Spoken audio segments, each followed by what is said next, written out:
بسم اللہ الرحمن الرحیم the smart school Peshawar Gulbahar campus and canal town campus خوش آمدید۔ السلام علیکم پیارے بچوں، میرا نام قرۃ العین علی خوگیانی ہے۔ میں جماعت ہفتم کی اسلامیات کی ٹیچر ہوں۔ تو پیارے بچوں، آج میں آپ کو میری آسان اسلامیات کی کتاب کی پڑھائی کرواؤں گی۔ سب اسلامیات کی کتاب نکالیں۔ کتاب صفحہ نمبر 21 ہے۔ مجھے امید ہے کہ سب نے اسلامیات کی کتاب نکال دی ہے۔ جی، تو آج ہم جس چیپٹر کی ریڈنگ کریں گے وہ ہے اسلام میں عبادت کا تصور۔ آج ہم دیکھیں گے کہ اسلام میں عبادت کا تصور کیا ہے، پوائنٹ آف ویو کیا ہے، اور یہ بھی جانیں گے کہ اسلام سے پہلے جو لوگ تھے وہ کس طرح سے عبادت کرتے تھے اور وہ خدا کی عبادت کس طرح سے کرتے تھے۔ ٹھیک ہے، تو چلیں میں ریڈنگ کا آغاز کرتی ہوں۔ عبادت کے لغوی معنی عاجزی اور انکساری کے ہیں۔ اصلاح میں عبادت سے مراد اللہ تعالیٰ کو اللہ مانتے ہوئے اس کے حضور عاجزی و انکساری کا اظہار کرنا، اس کی اطاعت کرنا اور اس کی تعظیم بجا لانا ہے۔ اسلامی تعلیمات کے مطابق انسانی زندگی کا بنیادی مقصد اللہ تعالیٰ کی عبادت کرنا ہے۔ جی ہاں، یہاں پہ یہی بتایا جا رہا ہے کہ عبادت کے معنی عاجزی اور انکساری کے ہیں۔ اللہ کے آگے گر گرانا، اللہ کو اپنا معبود ماننا اور صرف اسی کے آگے سجدہ کرنا عاجزی سے کہ اے اللہ، تو ہی ہمارا خالق ہے، تو ہی ہمارا مالک ہے، اس دنیا میں تجھ سے بڑھ کر اور کوئی ذات ایسی نہیں ہے جو غفور الرحیم ہو۔ ٹھیک ہے پیارے بچوں، اور ہمارا ایمان اسی بات پہ پختہ ہونا چاہیے کہ اللہ ہمارا معبود برحق صرف اللہ تعالیٰ ہے۔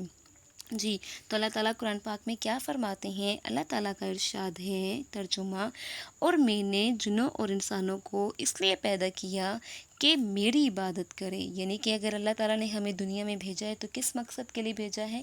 اسی مقصد کے لیے بھیجا ہے کہ ہم اللہ تعالیٰ کی عبادت کریں۔ ٹھیک ہے، اچھا جی، اللہ تعالیٰ کے تمام انبیاء کرام علیہ السلام صرف اسی لیے دنیا میں تشریف لائے کہ وہ لوگوں کو اللہ تعالیٰ کی عبادت کی طرف بلائیں۔ اللہ تعالیٰ کا ارشاد ہے، اور ہم نے ہر جماعت میں پیغمبر بھیجا کہ اللہ ہی کی عبادت کرو اور بتوں کی پرستش سے اجتناب کرو۔ یعنی کہ جو لوگ اسلام سے پہلے جو لوگ تھے وہ بتوں کی پوجا کرتے تھے، ان کو سجدہ کرتے تھے۔ ٹھیک ہے، وہ شرک کرتے تھے۔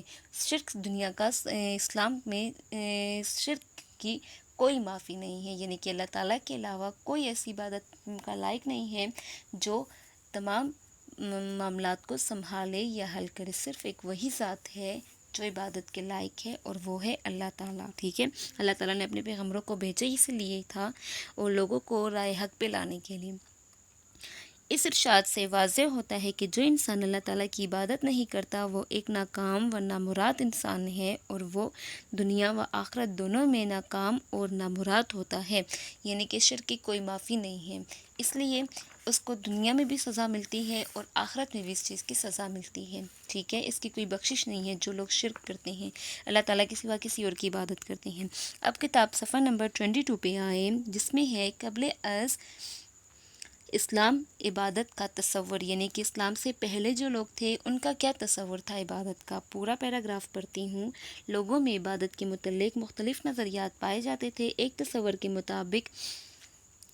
تصور کے مطابق لوگوں نے اللہ تعالیٰ کو کسی دنیاوی بادشاہ کی طرح سمجھ رکھا تھا۔ جیسے بادشاہ کے دربار میں جا کر ایک شخص اس کے سامنے عاجزی و انکساری کا اظہار کرتا تو وہ بادشاہ کی نظر میں ایک اچھا انسان بن جاتا، اگرچہ وہ وہاں سے باہر آ کر کسی کا حق مارے یا کسی پر ظلم کرے۔ ایسے ہی لوگ یہ سمجھتے تھے کہ جس طرح بادشاہ کو قیمتی تحائف سے خوش کیا جا سکتا ہے، اسی طرح اللہ کو بھی نذر و نیاز اور چڑھاوے چڑھا کر خوش کیا جا سکتا ہے۔ اس کے بعد انسان سب کچھ کرنے میں آزاد ہے۔ یعنی کہ وہ اللہ تعالیٰ کی عبادت کرتے تھے تو یہ تصور کر کے کرتے تھے کہ جیسے بچھاؤں کو خوش کیا جاتا ہے، اس کے آگے گر گرایا جاتا ہے، اس کی ہر بات مانی جاتی ہے تو بادشاہ خوش ہو جاتے ہیں، اس کو قیمتی تحائف دیے جاتے ہیں تو بادشاہ خوش ہو جاتا ہے، وہ اس کو پھر کسی بات سے نہیں روکتا، وہ لوگوں کے حق بھی مارتا ہے، وہ لوگوں پہ ظلم بھی کرتا ہے تو بادشاہ اس کو برا نہیں کہتا، وہ کہتا ہے وہ تو بہت اچھا ہے۔ کیوں؟ کیونکہ وہ بادشاہ کی خوش آمد کرتا ہے، بادشاہ کو تحائف دیتا ہے۔ تو وہ سب لوگ، اس زمانے کے لوگ، یعنی کہ اسلام سے پہلے کے لوگ یہی سمجھتے تھے کہ اللہ تعالیٰ کو بھی ایسے ہی نذر و نیاز یعنی کہ اللہ کے نام پر دے کر اللہ تعالیٰ کو خوش کیا جا سکتا ہے، اور چادریں وغیرہ زیارتوں پر جا کے بچھا کر اللہ تعالیٰ کو خوش کیا جا سکتا ہے، اور پھر ہم ہر کام میں آزاد ہیں، ہم بخشے گئے ہیں، ہمیں ہر کام کرنا جائز ہے، چاہے وہ جائز ہو یا ناجائز ہو، ٹھیک ہے۔ ایک تصور ان کا یہ بھی تھا، وہ کیا تھا کہ جب تک انسان گھر بار چھوڑ کر جنگل میں نہیں جا بیٹھتا وہ اور دنیا کے سارے رشتے ختم کر کے صرف عبادت میں مصروف نہیں ہو جاتا، اس وقت تک وہ عبادت گزار بندہ نہیں بن سکتا۔ یعنی کہ ان کا ایک کانسیپٹ، ایک ان کا تصور یہ بھی تھا کہ دنیا سے ہٹ کر اپنے حقوق العباد ہر بات سے بے غم ہو کر ایک کارنر میں جا کر اللہ تعالیٰ کی عبادت جب تک ہم نہیں کریں گے تب تک ہم مسلمان نہیں کہلائیں گے، ٹھیک ہے۔ لیکن یہ تصور ان کا بالکل غلط تھا، ٹھیک ہے۔ اچھا جی، تو عبادت کا اسلامی تصور کیا ہے، اب یہ جانتے ہیں۔ عبادت کا اسلامی تصور بہت وسیع اور جامع ہے۔ اسلامی تعلیمات کے مطابق اللہ تعالیٰ کا بندہ صرف عبادت کرنے کے وقت تک ہی نہیں ہوتا، بلکہ انسان مسجد میں ہو یا گھر میں، دفتر میں یا بازار میں، یا کوئی خاندانی معاملہ سلجھا رہا ہو یا سیاسی امور میں مگن ہو، زندگی میں کوئی بھی کام کر رہا ہو، وہ ہر صورت اور ہر حال میں اللہ تعالیٰ کا بندہ ہے۔ اسے چاہیے کہ وہ ہر حال میں اللہ تعالیٰ کے احکام کو مانے۔ اسلامی نقطۂ نظریے کے مطابق جب انسان زندگی میں کوئی بھی کام اللہ تعالیٰ کی تعلیمات کے مطابق کرے گا تو اس کا ہر کام عبادت ہی میں شمار ہوگا، ٹھیک ہے۔ اسلام ہمیں یہ تعلیم دیتا ہے کہ جیسے نماز پڑھنا عبادت ہے، ایسے ہی رزق حلال کمانا بھی عبادت ہے۔ حضور اکرم صلی اللہ علیہ وآلہ وسلم نے فرمایا، اللہ تعالیٰ اور اس کا رسول صلی اللہ علیہ وآلہ وسلم مزدوری کرنے والے ہاتھوں سے محبت کرتے ہیں۔ ایک مرتبہ ایک شخص نے تو یہاں پہ اسلامی نظریہ جو پوائنٹ آف ویو بتایا جا رہا ہے وہ یہ بتایا جا رہا ہے کہ اللہ تعالیٰ کی عبادت یہ نہیں ہے کہ دنیا سے بالکل کٹ ہو جاؤ، صرف اللہ کی تسبیح حمد و ثنا بیان کرو، نہیں، ایسا اللہ تعالیٰ نے ہرگز نہیں فرمایا۔ اللہ تعالیٰ نے یہ فرمایا ہے کہ میری عبادت کے ساتھ ساتھ حقوق العباد بھی پورے کریں، تمام حقوق ادا کریں، اور جو میری اطاعت کے مطابق عمل کریں گے، جو میں نے عمل کریں گے، ہم وہ اطاعت، وہ عمل، وہ کام اس کی عبادت میں شمار کرتے جائیں گے، یعنی کہ کاؤنٹ کرتے جائیں گے اور اس کا اجر و ثواب اس کو دیتے رہیں گے، ٹھیک ہے۔ پھر اس کے بعد یہ بھی بتایا گیا ہے اسلامی تعلیم اسلام نے ہمیں تعلیم دی ہے کہ جیسے نماز پڑھنا ہماری سب سے مین عبادت ہے، ایسے ہی رزق حلال کمانا بھی ہماری سب سے بڑی عبادت ہے، ٹھیک ہے، حلال رزق کمانا۔ اور جو لوگ مزدوری اور اللہ تعالیٰ اور حضرت اکرم صلی اللہ علیہ وآلہ وسلم کو مزدوری کرنے والے ہاتھ تو اسے محبت ہے، یعنی کہ محنت مشقت کرنا، ٹھیک ہے جی۔ تو پھر ہے، ایک مرتبہ ایک شخص نے رسول اکرم صلی اللہ علیہ وسلم سے پوچھا کہ سب سے بڑا گناہ کون سا ہے، تو آپ صلی اللہ علیہ وسلم نے فرمایا شرک۔ اس نے پوچھا، اس کے بعد آپ صلی اللہ علیہ وسلم نے فرمایا جھوٹی قسم کھانا۔ اس سے ثابت ہوتا ہے کہ جیسے اللہ تعالیٰ کو ایک ماننا عبادت ہے، ایسے ہی جھوٹی قسم نہ کھانا بھی عبادت ہے، یعنی کہ ہم مسلمان ہیں، ہمیں کبھی جھوٹی قسم نہیں کھانی چاہیے، اس کا انجام بہت برا ہوتا ہے، ٹھیک ہے۔ اچھا جی، اسلامی تعلیمات کے مطابق عبادت صرف نماز، روزہ، زکوٰۃ، حج تک محدود نہیں، بلکہ ہر وہ کام جو اللہ تعالیٰ کے احکام کے مطابق کیا جائے گا وہ عبادت کہلائے گا۔ جس طرح روزہ رکھنا عبادت ہے، ایسے ہی کسی انسان کے کام آنا، کسی کی مدد کرنا اور کسی بھولے ہوئے کو سیدھی راہ دکھانا بھی عبادت ہے۔ ہمیں چاہیے کہ ہم اپنی پوری زندگی اللہ تعالیٰ کے احکام کے مطابق گزاریں تاکہ ہماری زندگی کا ایک ایک پل عبادت میں شمار ہو، ٹھیک ہے پیارے بچوں۔ یہاں پہ یہی بات کی جا رہی ہے جی، تو یہاں پہ یہی بات کی جا رہی ہے کہ اسلامی تعلیمات پیج نمبر 23 پر ہے۔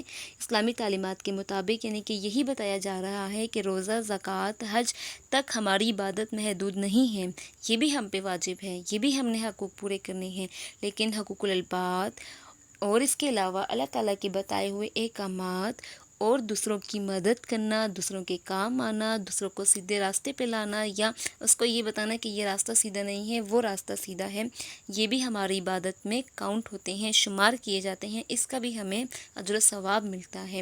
اور ہمیں چاہیے کہ ہم اپنی زندگی کا ایک ایک پل اپنی زندگی میں ایک ایک کا کام ایسا کریں جو ہماری عبادت میں شمار ہوتا رہے، ٹھیک ہے۔ اٹھتے بیٹھتے ہمیں نیکیاں کرنی چاہیے جی۔ تو اب آپ سب اپنی کاپی نکالیں، کاپی پہ موجود ٹھیک ہے. اچھا جی، تو پہلے ہم سب سے پہلے کرتے ہیں خالی جگہ پر کا کام. جی، تو آپ کے پاس یہاں پہ اس پیج پہ موجود ہے خالی جگہ پر کریں. جی، خالی جگہ پر میں نمبر 1 میں ہے عبادت کے لفظی معنی ڈیش ہیں، عاجزی ہے. ٹھیک ہے. پھر نمبر 2 ہے انسانی زندگی کا بنیادی مقصد اللہ تعالیٰ کی عبادت کرنا ہے. نمبر 2 میں ہے اللہ تعالیٰ کی عبادت کرنا. نمبر 3 میں ہے جیسے نماز پڑھنا عبادت ہے، ایسے ہی ڈیش کمانا بھی عبادت ہے، رزق حلال کمانا بھی عبادت ہے. پھر نمبر 4 ہے اللہ تعالیٰ اور اس کا رسول صلی اللہ علیہ وآلہ وسلم مزدوری کرنے والے ڈیش سے محبت کرتے ہیں، مزدوری کرنے والے ہاتھ سے محبت کرتے ہیں. یہاں پہ ہاتھ آتا ہے. ٹھیک ہے. اب اس کے بعد سب اپنی اسلامیات کی کاپی کھولیں. اسلامیات کی کاپی کھولنے کے بعد آپ نے جن کی کاپیز پہ ٹیگ لگے ہیں وہ کاپی کا 1 پیج چھوڑ کر کام کریں گے. جن کی کاپی پہ ٹیگ نہیں لگے وہ کاپی کے 4 پیجز کو چھوڑ کر کام کریں گے. ٹھیک ہے. تو مجھے امید ہے کہ آپ نے پیجز کو چھوڑ دیا ہے. اب آپ لکھے ڈیٹ، نمبر شمار، اسلامیات، جماعت کا کام اور ڈیٹ آپ نے وہ ڈالنی ہے جس دن آپ میرا لیکچر سنیں اور اپنا کام اسٹارٹ کریں. ٹھیک ہے. سبق نمبر 1، اسلام میں عبادت کا تصور. سوال نمبر 1 ہے سوالات کے جوابات. کتاب صفحہ نمبر 23 پر موجود ہیں، وہ ہم نے کاپی پہ کرنے ہیں. اور سوال خالی جگہ نمبر 2 خالی جگہ پر کرے، وہ بھی کتاب پہ موجود ہے 23 پیج پر ہی. اس کا کام بھی ہم نے کاپی پہ کرنا ہے جو بھی میں نے آپ کو بک میں کروایا ہے. نمبر شمار لکھنا ہے، اسلامیات، جماعت کا کام، ڈیٹ، مارجن لائن ڈرا کرنی ہے.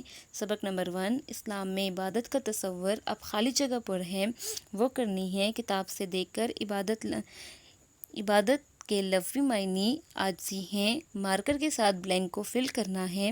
نمبر 2 ہے انسانی زندگی کا بنیادی مقصد اللہ تعالیٰ کی عبادت کرنا ہے.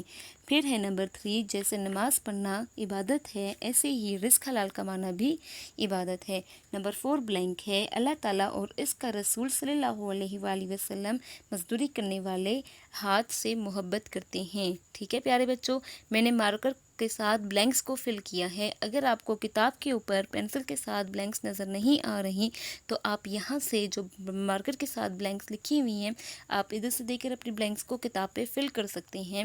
جب آپ کا کام ختم ہو چاہے ہر لائن ختم ہونے کے بعد فل اسٹاپ لگانا ہے اور کام ختم ہونے کے بعد اینڈنگ لائن لگانی ہے.